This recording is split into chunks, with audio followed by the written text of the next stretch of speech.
What's going on, guys? It's Greg from East Coast Eyes, and today we have a pretty interesting review for you guys. I've seen some comments on Instagram, some swirling around. People want to see what this head was all about. It is the new Tribe 7 Sting 7, and I'm sure as soon as you saw Tribe 7, you knew it was already going to be something crazy and interesting because they just don't do things normal. That's not the way they do it. So Tribe 7 is kind of a smaller manufacturer. They sell direct on their website. They do things a little bit different. They have a different way of thinking about gear.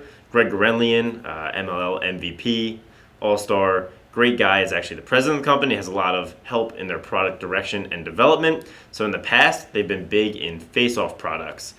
So they just had the B7, which is what Greg Gurenlian designed to be a great face-off head. We reviewed that as well, had some cool technology. And they also specialize in really inexpensive gear, making it affordable for you guys. So today we got the Sting 7. This is their newest head.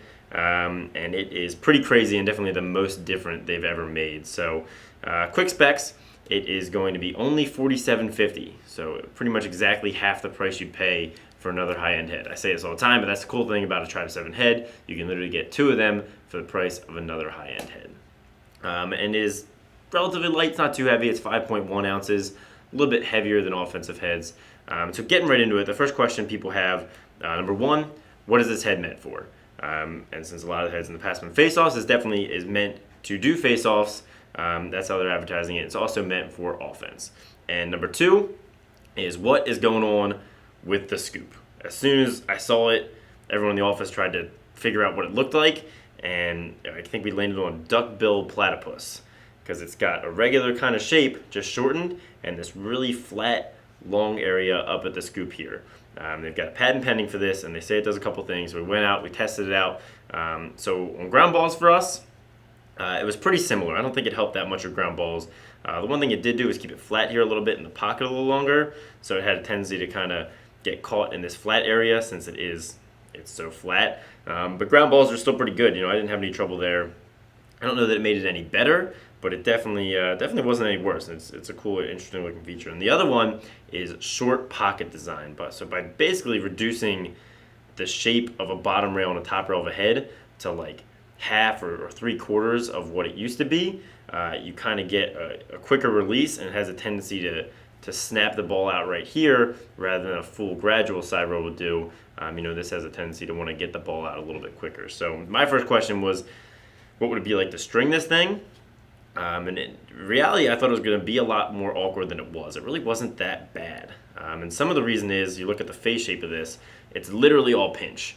It goes straight up till, like 3/4 of the way of the head. This is the highest pinch any head's ever had. So it's basically all the same way up. So pretty much all I did was the first loop and the top string on anywhere that wasn't in that pinched part.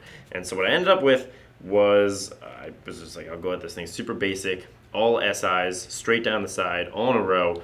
And the head has a channel still, but the channel is kind of like the same width all the way down the head. It never has like this pinch point because the whole head is pinched, which was very odd to string and a little odd feeling.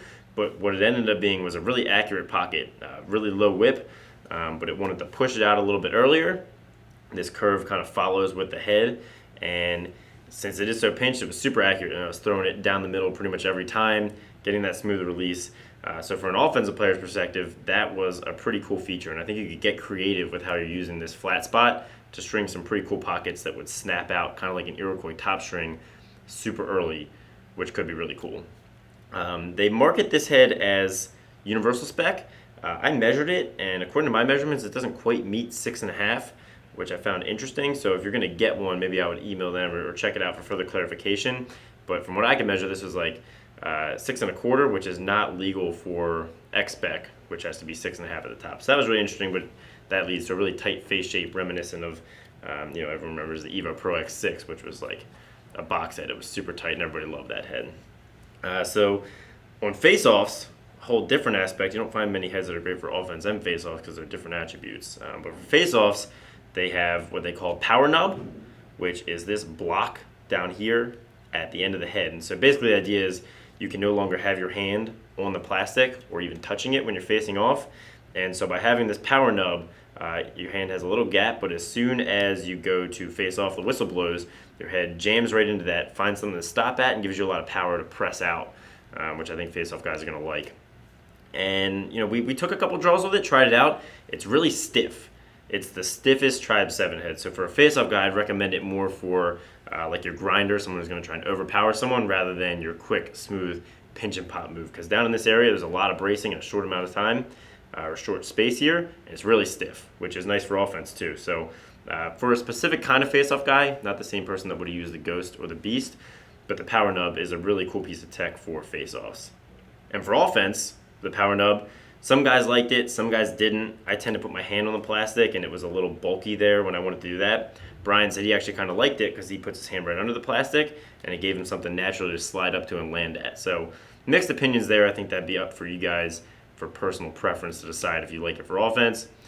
This is a good price head. If you're kind of bored with what's out there, this could be something worth trying. Get creative with the stringing. Try it for face-offs, try it for offense. For only $47.50, you don't have a lot to lose, and it's just really fun and a really cool head to play around with. So let me know what you guys think of all of these different ideas down in the comments. Make sure to like if you liked it, subscribe if you haven't, and have a great day.